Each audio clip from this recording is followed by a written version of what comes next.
நாடகத்தில் ஆடம்படுத்துகிற அனைவருமே பாராட்டு ரூபாய் 500 ரூபாய் வழங்கியிருக்கிறார். அவருக்கும் மனமார்ந்த நன்றி தெரிவித்துக் கொள்கிறோம். மனமார்ந்த நன்றி நன்றி நன்றி நன்றி.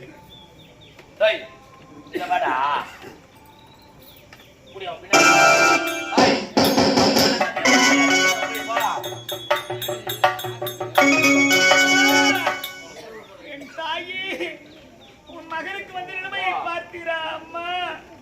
இந்த உலகத்தில் பிறந்த யாருக்கும் இது போன்ற நிலைமை வரவே கூடாது தாயி.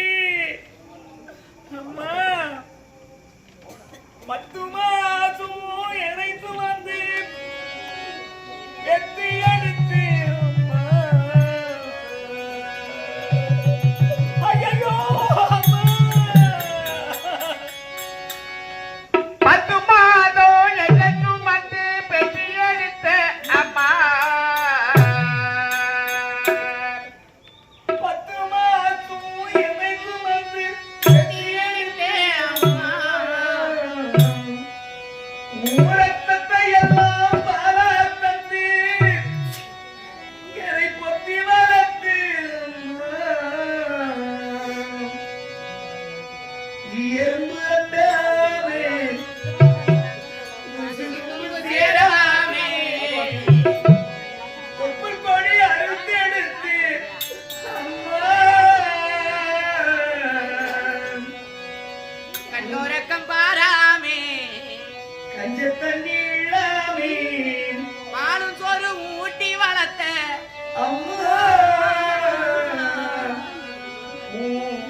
அன்றுக்கு முன்ன